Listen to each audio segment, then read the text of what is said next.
Alright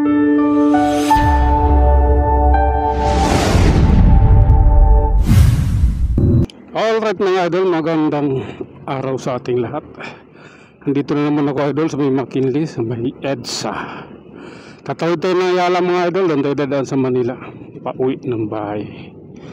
Alright, okay, dito muna tayo mga idol, hintay lang natin yung stoplight. Pag naguna yan, saka tayo babanat. Okay, lapit na. Go na. Mamoys yung leads ko.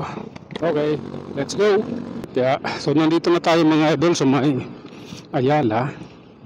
At diretso na natin mga idol hanggang makarating tayo ng Yacal Street. At doon tayo kakaliwa papunta ng Manila, Pasay. Hintay lang tayo ng stoplight mga idol. Walang advice si Chief. Tara na. Let's go.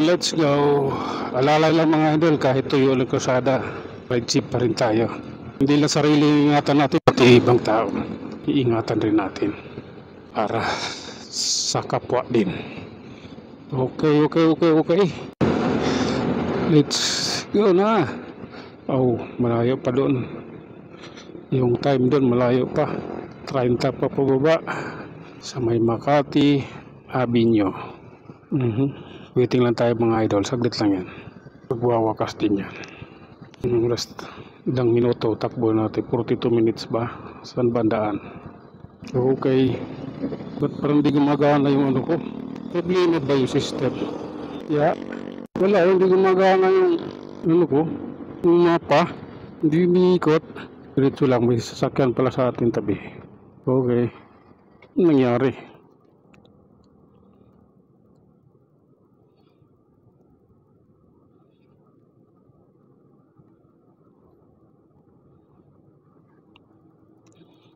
Ano ba to? Diyan na lang, magana naman yun. Pinapindot ako kanina kasi kalagay tuloy exit car move. Re-record yan. Itingnan tayo na. Guna.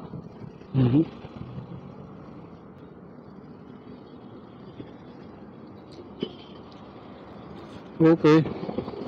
Patawid na tayo ng stoplight mga idol. Tuloy lang tayo. Oh my goodness. Habulin natin to.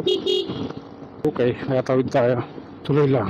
Sa fast lane tayo pero walang 60 yung takbo ko. Minor na. Stoplight eh.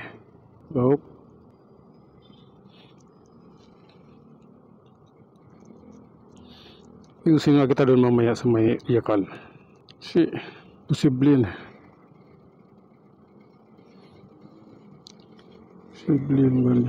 Exit car mo ba? Relax lang. De La Costa Street. Tawid na tayo. Nakared na doon. Nakared na yung stoplight. Bago pa kami lumampas or tumawid doon, nakared na yung stoplight.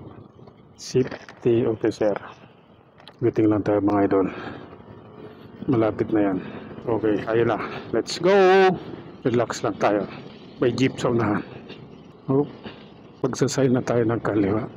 Kakaliwa na tayo dyan sa kanto. Alright. Ito yung alternate route natin patungo na El Puyat LRT station. Relax lang at maayos din natin yan. Ayan, dandahan lang. Uwi naman tayo. Di naman tayo ganang nagmamadali. Uwi na tayo. Di naman tayo papasok. Kailangan hindi nabot. Ganoon talaga. Kaya nag-red light na. Ano lang yan. Okay na siguro yan. Tinoon off ko na yung car driving eh. Mayati Street, Chino Roses. Yacal Street and Chino Roses. Hintay lang tayo mga idol. May raraos din natin yan. Hindi yan? Yun na pala yun. Kala ko hindi pa eh. It's Gugu na pala. Sorry. Parang ang bilis kasi kararating lang namin eh. Pagdating ko, tamang-tama yung pag-red. Tapos, mabilis eh. Yun na kaagad. Opya. Mayati Street, kaliwa. Okay. Kanan. Imelda Street. Oop, traffic enforcer na. Aga yung traffic enforcer. So, Osmeña Highway na tayo mga idol at sa Emilia Street. Tayo lang natin yung stoplight mga idol. At sana ba yung aking... Bakit ka kasi nalalaglag? Bumababa. Okay. Abantin na ako. Ako lang. Muli sila. Tataranta na siya, no? Si Google Map kung saan ako padadaanin, no? Relax ka lang, Google Map. Ako ang kausap mo sa umagang ito.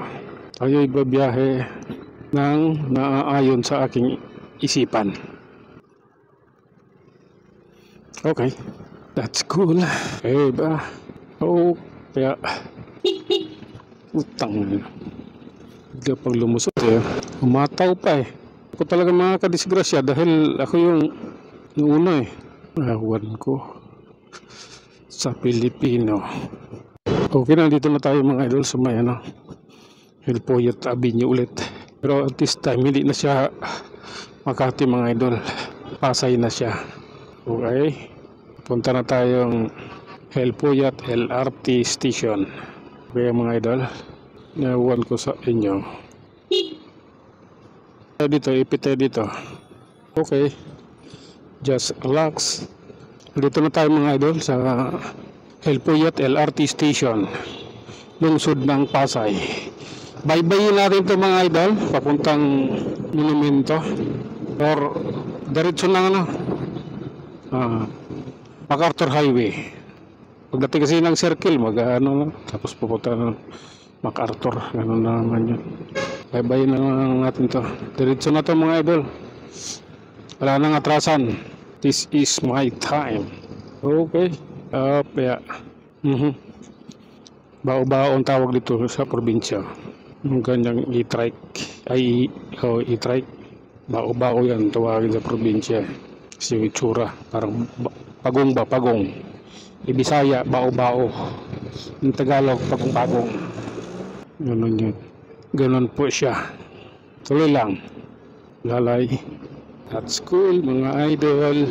Relax lang tayo. Kaya Manila na tayo mga idol. Ito na. Kita ko na si Kaloy. Tarpulin ni Kaloy. Ikaloy Luisaga, sabi ng Presidenteng Bangag. Gobernador ng Pampanga, Dennis Padilla. Hindi napit si Marcos sa kanyang posisyon pagka-presidente. Alala nyo si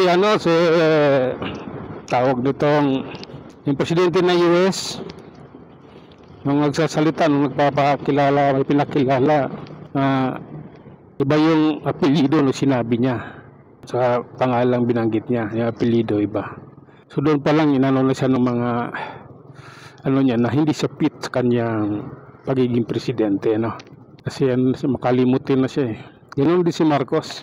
Gobernador ng Pampanga si Dennis Padilla. Alain mo naging gobernador si Dennis Padilla ng Pampanga. Ito Caloocan yun. Tapos si Kaloy yung nanalo ng ginto sa Olympic, Kaloy Luisaga daw. Nakalain mo. Siya mismo ang sumisira sa sarili niya. Hindi yung sinisiraan siya o kinikriticize siya. Yun eh. Siya mismo kung umano sa sarili niya ang sumisira sa sarili niya. Panoorin niyo yung video.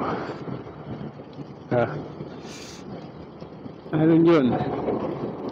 Wala na sa tamang pag-iisip. Pag hindi siguro nakabatak kayo. Paglubak. Bumatak para lumakas. Sabi kung hindi na kaya, ibigay na sa iba. Kasi diyan naman yung Vice President eh. Pipilitin pa niya na Diyos ko, ano na pinagsasabi. Dalawang estudyante to. Trinabi nyo tayo mga idol. Malate. Waiting lang tayo mga idol sa stop.